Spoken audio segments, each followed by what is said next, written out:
2-3 question numericals हैं तो उनको देख लेते हैं। रिकॉम्बिनेशन टॉपिक था ये, जो है ऑलरेडी उड़ीसा के एग्ज़ाम में पीजीटी वाले में इस पैटर्न पे मतलब क्वेश्चन बना था। ठीक है, तो जो एच टेट में आया था उस पैटर्न पे भी देख लेंगे।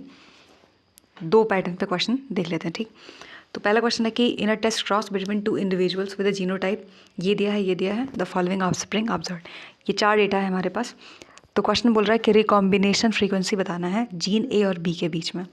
तो जब भी रिकॉम्बिनेशन फ्रीक्वेंसी पूछता है तो जब हमारे पास डेटा अवेलेबल होता है तो उसमें से हमको होमो नहीं ढूंढना होता है, हेटेरोजाइगस ढूंढना होता है। ठीक, तो यहाँ पे अगर आप नोटिस करोगे तो ये होमो है, मतलब पेरेंटल वाला है तो इसको एलिमिनेट कर सकते हैं। ये भी होमो है तो इसको भी एलिमिनेट कर सकते हैं। और हेटेरो इसलिए ढूंढते हैं क्योंकि जेनेटिक डाइवर्सिटी का पता चलता है, इसीलिए इस स्टडी में इंपॉर्टेंट होता है। तो यहाँ पे ये और ये यही दोनों हैं जो कि हेटेरो है। ठीक, तो इनका जो डेटा है, जो इसका फार्मूला होता है वो ये होता है कि recombinant offspring divided by total number of जो भी दिया हो इनटू 100। जैसे अगर आप ये इसका फार्मूला है। ठीक, इसको आप माइंड में रखोगे, फिर क्वेश्चन को सॉल्व करना होता है। तो क्वेश्चन देखते हैं। तो उसके अकॉर्डिंग यहाँ पे क्या था, ये और ये इन दोनों को ऐड करना होगा, मतलब 100 प्लस 200 तो 300 होगा। तो उसमें बोला था टोटल, तो इन चारों को ऐड करना होगा। तो 415 325 55 10, तो ये 1000 आएगा इंटू 100। तो ये 0 0 कैंसिल, ये है 10, ये भी 0 कैंसिल, 30 बचा। तो 30% करेक्ट आंसर आना चाहिए। तो यहाँ पे इनमें से एक ही जगह है तो ये 30 करेक्ट आंसर है। फिर इसी के पैटर्न पे एक और क्वेश्चन देख लेते हैं। यहाँ पे डेटा दिया है कि researcher crosses 2 organism with the genotype, ये दिया है AABB और AABB, following offspring numbers observed. ये डेटा है हमारे पास। अब यहाँ पे ये होमो है तो ये पेरेंटल टाइप हो गया, ये होमो है तो इसको भी एलिमिनेट कर देंगे। तो जो फॉर्मूला था उसके अकॉर्डिंग हेटेरो जो था उन्हीं को ऐड करना होगा। तो दोनों हेटेरो हैं, ये भी और ये भी। तो 150 प्लस 150 यानी 300। तो recombinant offspring divided by total, तो इन चारों को ऐड करना होगा। तो ऐड करेंगे तो कितना आएगा, 0 5 5 10 3 3 6 1 7 इंटू 100। तो ये 0 0 कैंसिल। अब यहाँ पे इसको सॉल्व कर सकते हैं। 42 पॉइंट समथिंग आना चाहिए। तो यहाँ पे अगर आप देखोगे ये ऑप्शन में दिया हुआ है। ठीक, उसके बाद उसी पैटर्न पे आगे क्वेश्चन है, तो आप चाहो तो सॉल्व कर सकते हो। जैसे यहाँ पे ये टोटल नंबर ही दे दिया है, तो यहाँ पे ये डेटा दिया है और यहाँ पे वही सेम रिकॉम्बिनेशन फ्रीक्वेंसी बताना है, तो सबको ऐड करना होगा। तो ये नीचे टोटल आ जाएगा और यहाँ पे ऊपर जो है वो होमो को एलिमिनेट करेंगे, सिर्फ और सिर्फ हेटेरो का डेटा ऐड करना होगा। जैसे यहाँ पे 250 प्लस 200, ठीक, इंटू 100 ये। तो यहाँ पे उसी पैटर्न के अकॉर्डिंग ये दोनों को ऐड कर देंगे तो आ जाएगा 450 डिवाइड बाय टोटल, तो टोटल दिया है इंटू 100। तो ये कैंसिल, 3 2 6, तो 3 आएगा। 4 नहीं कर सकते, 3 ही करेंगे ना। तो 36 माइनस कर दो 45 से, 9 7, तो 37 पॉइंट समथिंग आना चाहिए। तो यहाँ पे ये ऑलमोस्ट करेक्ट आंसर है। फिर उसके बाद यहाँ पे नेक्स्ट क्वेश्चन है, सेम पैटर्न पे है, मतलब चाहो तो आगे आप सॉल्व कर लेना। यहाँ पे अगेन डाइहाइब्रिड क्रॉस दिया है, 2 हेटेरोजाइगस इंडिविजुअल्स। यहाँ पे ये ऑफस्प्रिंग दिया, रिटेल और टोटल दिया है। फिर यहाँ पे रिकॉम्बिनेशन बताना था फ्रीक्वेंसी, तो RF इक्वल्स, तो ये है हेटेरो, ये हेटेरो, ऐड कर लेंगे 1100 डिवाइडेड बाई ये टोटल दिया है ये इंटू 100। तो 0 0 कैंसिल, ये 0 कैंसिल, तो 2 5 10 और यहाँ पे 2 5 10, 55 जो है वो करेक्ट आंसर आएगा। 55। उसी पैटर्न पे ये भी है, तो ये आप खुद से सॉल्व कर लेना। टोटल नंबर यहाँ पे दिया है, ये हेट्रो है, ये हेट्रो है, उसके बाद इसको एलिमिनेट कर देंगे तो यहाँ पे recombinant offspring divided by total number into 100, तो वैल्यू आप पुट करोगे तो आपका आंसर मिल जाएगा। ठीक, एक और पैटर्न था, वही यहाँ पे सब दिया हुआ है, जैसे यहाँ पे 42.8 दिया है, ठीक, एक्सप्लेन किया एक तरीके से, 37.5, फिर फोर्थ वाले क्वेश्चन को भी सॉल्व किया है, 55 था, और फिफ्थ वाले को भी सॉल्व कर दिया है। ठीक, तो यहाँ पे आते हैं,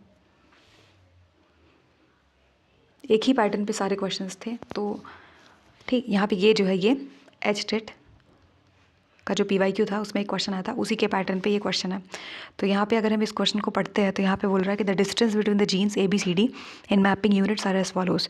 तो AB में 8 है, B to C 5 है, C to D 4 है, A to D 12 है और A to C 3 है। तो यहाँ पे बोला एक sequence, what is the sequence of arrangement of these genes. तो यहाँ पे अगर आप इस क्वेश्चन को देखते हो तो यहाँ पे जो सबसे पहले सबसे अरेंज कर देते हैं, जैसे यहाँ पे सबसे बड़ा नंबर ये है, तो ये 12, A to D, उसके बाद ये 8, तो A to B 8, फिर उसके बाद ये BC 5, फिर उसके बाद 4, फिर 3, तो CD 4 और AC 3 है ना। उसके बाद हम यहाँ पे क्या करेंगे कि एक ऐसे स्ट्रेट लाइन ड्रा करते हैं, उसमें से जो सबसे बड़ा डिजिट नंबर होगा उसको हम एक्सट्रीम पॉइंट पे प्लॉट करते हैं मार्कर के तरीके से, ठीक है।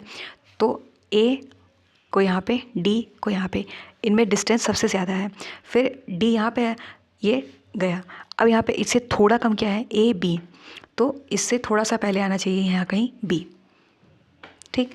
और उसके बाद BC है, इसमें 5, तो यहाँ पे उससे थोड़ा सा आगे आना चाहिए यहाँ पे ये। अब यहाँ पे इससे ही अगर आप गेस करना चाहो, उसके आगे सॉल्व ना करना चाहो, तो भी अगर आप देखोगे सीक्वेंस बोला है, तो यहाँ पे जैसे यहाँ पे अगर आप क्वेश्चन को देखोगे ABCD, तो इसको आप एलिमिनेशन मेथड से भी सॉल्व कर सकते थे, क्योंकि यहाँ पे AB साथ में लिखा है, यहाँ पे AB के बीच में डिस्टेंस देखिए यहाँ पे, तो इसलिए ये एलिमिनेट कर सकते थे कि इतना पास पास नहीं रख सकते हैं। सेम चीज़ है लास्ट वाले में, तो लास्ट वाले को भी एलिमिनेट कर सकते थे। सेकेंड वाला बचा, तो यहाँ पे AD 12, मतलब AD तो बिल्कुल ही एक्सट्रीम पॉइंट पे होना चाहिए, तो यहाँ पे AD साथ में लिख दिया है। तो इस क्वेश्चन को आप एलिमिनेशन मेथड के थ्रू भी जाते तो थर्ड वाले को सही कर सकते थे ये, ठीक। आगे देखते हैं, ये यहाँ पे ये अगेन डेटा हमारे पास कुछ है, वही क्वेश्चन है क्या, अच्छा उसी का सल्यूशन पार्ट है। ये देखते हैं, अगला क्वेश्चन है, ये PYQ के ही पैटर्न पे है, ठीक, डेटा सिर्फ चेंज किया हुआ है। तो यहाँ पे जैसे हम देखेंगे तो 4.5, 2.5, 7 ये और ये, तो सबसे ज़्यादा डेटा किसका है, PR का, P2R 7 है, उसके बाद PS का 6 है, और CM का मतलब सेंटीमीटर नहीं होता, सेंटीमॉर्गन होता है। और यहाँ पे ये गया, ये भी गया, फिर उसके बाद PQ है, PQ का 4.5 है, फिर उसके बाद RS है 2.5, फिर लास्ट में आएगा QS, ठीक। अब यहाँ पे अगर हम ऐसा स्ट्रेट लाइन बनाते हैं, उसमें मार्क के तरीके से ड्रॉ करते हैं, तो यहाँ पे सबसे जो ज़्यादा डिस्टेंस आना चाहिए वो किसके बीच में है, वो यहाँ पे PR है, PR 7 का है, ठीक। और उसके बाद उसे थोड़ा सा आगे देखेंगे तो क्या है, PS, तो यहाँ कहीं S आना चाहिए, ठीक, S, एक सेकेंड, S, तो ये जो है 6 आ गया। फिर उससे थोड़ा आगे जाएंगे तो PQ 4.5 है, यहाँ कहीं Q को लिख सकते हैं। इतने डेटा से ही अगर हम क्वेश्चन को सॉल्व करने की कोशिश करेंगे तो यहाँ पे देखते हैं, अगर ये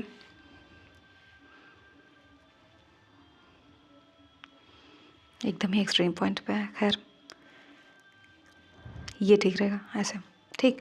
अब यहाँ पे अगर हम ऑप्शंस को देखते हैं तो यहाँ पे पहले वाले में बोल रहा है कि PS, तो अगर आप देखोगे यहाँ पे PS एक साथ लिखा है और यहाँ पे 6 का डिस्टेंस है, जैसे आप अगर ऐसे ड्रॉ करते हो तो ये जो है P और R, तो इनके बीच में 7 का आएगा, ठीक। उसके बाद यहाँ पे उसे थोड़ा सा कम जाएंगे तो पी एस, ये यहाँ कहीं एस, तो यहाँ पे 6 का आएगा। फिर उसके बाद ये यहाँ कहीं, तो ये क्यू इसको बोल सकते हैं, तो यहाँ पे 4.5 का आएगा। तो इतने डेटा से अगर हम देखते हैं तो यहाँ पे पी एस लिखा था, तो ये पहला वाला इनकरेक्ट है। फिर उसके बाद यहाँ पे दूसरा वाला अगर बात करा जाए तो यहाँ पे पी क्यू एस आर, तो अगर आप देखोगे पी क्यू एस आर, तो ये करेक्ट सीक्वेंस में अरेंज्ड है।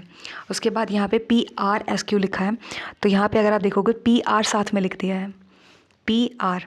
अब यहाँ पे अगर आप डेटा देखते हो तो पी आर में 7 लिखा है, इसका डेटा सबसे ज़्यादा है, तो पी आर को इतने पास पास नहीं लोकेट कर सकते हैं, इसीलिए सी वाला इनकरेक्ट होगा। फिर उसके बाद है कि पी क्यू आर एस, तो यहाँ पे अगर आप देखोगे तो ये पी क्यू एस आर है, क्योंकि पी आर जो है वो 7 है, तो इसका डिस्टेंस सबसे ज़्यादा था, तो हमने इसको एक्सट्रीम पॉइंट पे लोकेट किया है, ठीक। उसके बाद पी एस, तो एस आर से जस्ट इधर आएगा, तो यहाँ पे इसीलिए एस आर जो है सही रहेगा, आर एस सही नहीं, क्योंकि अगर आर को इधर कर देते हैं और एस को उधर कर देते हैं तो ये इनकरेक्ट हो जाएगा, क्योंकि यहाँ पे हमारे पास डेटा है पी आर 7 है और पी एस 6 है, ठीक। तो एक्सट्रीम पॉइंट पर जो है वो पी आर ही आना चाहिए, ये ऐसे 7 एक्सट्रीम पॉइंट पे। उसके बाद यहाँ कहीं ऐसा आएगा, तो ये पी है, ये आर है, यहाँ कहीं ऐसा आएगा। तो उसके अकॉर्डिंग अगर हम देखें तो यहाँ पे जो डी ये दिया है, तो ये इनकरेक्ट हो जाएगा, ठीक। डी वाला भी इनकरेक्ट हो जाएगा, तो इसीलिए करेक्ट आंसर क्या आएगा, बी करेक्ट आंसर आएगा, जैसे कि हमने ये पूरा अभी ड्रॉ किया था, ठीक। सो आई होप आपको ये क्वेश्चन समझ आया होगा। आगे हम देख लेते हैं कि इस क्वेश्चन को इतना इंपॉर्टेंट क्यों बताया जा रहा है, क्योंकि ये 2016 में क्वेश्चन आया हुआ था। 2016 में अगेन उसी पैटर्न पे अगर हम क्वेश्चन को सॉल्व करने की कोशिश करेंगे तो यहाँ पे आप देखोगे ए टू डी 3.5 है, बी टू सी 1 है, ए टू बी 6 है, सी टू डी 1.5 है, ए टू सी 5 है। तो अगेन अगर हम ऐसे ड्रॉ करते हैं और यहाँ पर सबसे ज़्यादा डेटा इसका है, तो मतलब ऐसे कर सकते हैं, और ये एक्सट्रीम है 6, ठीक। उसके बाद 6 से थोड़ा कम अगर हम अरेंज करें तो क्या आएगा, ये है ए टू सी, तो यहाँ कहीं हम सी को प्लॉट कर सकते हैं, और ये जो है 5, ए टू सी ये 5 है, ठीक। उसके बाद 5 से थोड़ा कम अगर हम जाते हैं तो ए टू डी जाना चाहिए 3.5, तो यहाँ कहीं लोकेट कर सकते हैं डी को, डी, एक सेकेंड, डी को मतलब ये है पूरा, तो यहाँ पे ए, यहाँ पे बी, तो इसके बीच में आ गया टोटल 6 का डिस्टेंस। फिर उसके बाद ये उसे थोड़ा सा कम जाएंगे तो ए टू सी, यहाँ कहीं सी, तो ए टू सी में हमने यहाँ पे देखा 5 है, तो ये इसको 5 बोल सकते हैं। फिर उसके बाद यहाँ पे उसे थोड़ा कम जाएंगे ए टू डी, तो यहाँ कहीं डी अगर लिखें तो 3.5, तो ए डी सी बी, ठीक। ये देखिए ए डी सी और बी, ये जो है ऑफिशियल आंसर है। तो मैं फिर से यहाँ लिख दूँ डेटा वाइज कि अगर आप देखोगे अरेंज करते हैं सबसे पहले, जैसे ये जो है ए टू बी 6 है, इसे थोड़ा कम देखेंगे तो ए टू सी है वो 5 है, इसे थोड़ा कम अगर देखते हैं तो ए टू डी है 3.5, और उसे थोड़ा कम देखते हैं तो सी टू डी है 1.5, और इसे थोड़ा कम देखते हैं तो बी टू सी है लास्ट, वो जो है 1 है। तो इसको ही जितना डेटा हमारे पास है इसके अकॉर्डिंग अगर हम ऐसे प्लॉट करते हैं तो यहाँ पे सबसे पहले जो सबसे बड़ा डेटा है उसको अरेंज करेंगे, तो ए और बी, क्योंकि 6 है और ये सबसे बड़ा डेटा है हमारे पास, और ये एक्सट्रीम पॉइंट पे लोकेट करना होगा। उसे थोड़ा कम अगर हम जाएंगे तो यहाँ से, तो यहाँ पे ये 6 हो गया, इसके बीच में यहाँ से पूरा नहीं जा सकता, तो यहाँ पे ही कहीं लोकेट करना होगा, तो यहाँ पे हम लोकेट कर सकते हैं सी को यहाँ प्लॉट करेंगे तो यहाँ पे इसके बीच में 5 का डिस्टेंस आएगा, ठीक। उसके बाद यहाँ पे ये था 6 भी हो गया, और ए टू सी 5, और उसके बाद ये ए टू डी तो 3.5, मतलब ये कि इसे थोड़ा सा यहाँ कहीं अगर आगे इधर कहीं लोकेट करें डी को, तो ये 3.5, ठीक। तो अगर हम देखेंगे ए डी, ये रहा सी, और लास्ट में आएगा बी, ठीक। तो इसके अकॉर्डिंग अगर हम देखते हैं तो A D C B correct answer आएगा। सो आई होप आपको समझ में आया होगा। ठीक है। और इसका PDF आपको मिल जाएगा, और जो एक क्वेश्चन, सारे क्वेश्चन आप रफ में अपने तरीके से सॉल्व करके बाद देखना, उसके बाद एक्सप्लेनेशन पार्ट यहाँ पे है, ठीक। और थैंक यू।